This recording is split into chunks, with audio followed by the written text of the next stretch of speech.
खुदा अपने शुक्र के साथ और किन लोगों का शुक्र चाहता है? आइए इमाम रज़ा अलैहिस्सलाम से पूछ। इमाम रज़ा अलैहिस्सलाम फरमाते हैं, इन्नल्लाह अमरा बिश्शुक्रि लहू वलिल वालिदैन।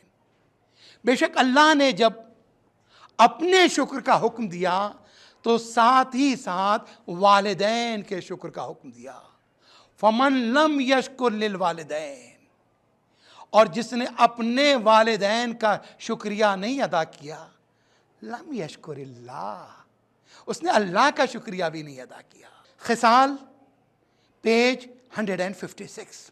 जी हाँ, देखिए कुरान नातिक, कुरान सामित की तर्जुमानी कर रहे हैं। सूरह लुक़मान आयत का नंबर 14 है, जहां कुरान कह रहा है अनिश्कुरली वली वालिदैन, हमारा शुक्रिया अदा करो और अपने वालिदैन का शुक्रिया अदा करो। अपने शुक्रिया के साथ वालिदैन का शुक्रिया रखा। आइए इमाम रज़ा की हदीस को मौला इमाम रज़ा की एक और हदीस से समझते हैं, जहां फरमाते हैं इन्नल्लाह अमरा बिसलासा व मक़रूनुन बिसलासतिन उख़रा। अल्लाह ने 3 बातों का हुक्म दिया है और इन 3 बातों को अगली 3 बातों से जोड़ दिया। इन्नल्लाह अमरा बिस्सलात, अल्लाह ने नमाज का हुक्म दिया, ज़कात को उससे जोड़ दिया। अल्लाह ने अपने शुक्रिया का हुक्म दिया, वालिदैन के शुक्रिया से जोड़ दिया। अल्लाह ने तक़वे का हुक्म दिया, सिले रहम से जोड़ दिया। और उसके बाद फरमाया जो नमाज पढ़े ज़कात न दे, उसकी नमाज कबूल नहीं। जो अल्लाह का शुक्रिया अदा करे, वालिदैन का शुक्रिया ना अदा करे, उसका शुक्रिया कबूल नहीं। जो अल्लाह से डरता तो हो लेकिन सिले रहम न करता हो, इमाम फरमाते वो तकवा भी कबूल नहीं। तीनों एक दूसरे से जुड़े।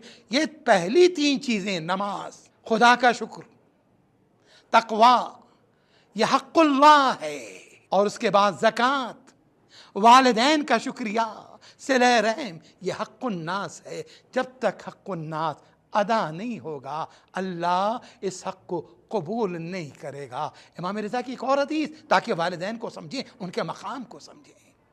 इमाम ने फरमाया 3 चीज़ों में, 3 बातों में काफिर और मोमिन का फ़र्क नहीं रहता। एक, वालिदैन की इताअत वहीं तक जहाँ खुदा की नाफरमानी का हुक्म न दें। दूसरे, वादा काफिर से करो, मोमिन से करो, वफा करना है। और तीसरे, अमानत काफिर की हो या मोमिन की हो, खयानत न करना। आओ अहद करते हैं इमाम रज़ा से, अपने वालिदैन का शुक्रिया अदा करते रहेंगे ताकि खुदा की बारगाह में हमारा शुक्र कबूल हो, सजदा कबूल हो, सजदा शुक्र कबूल हो।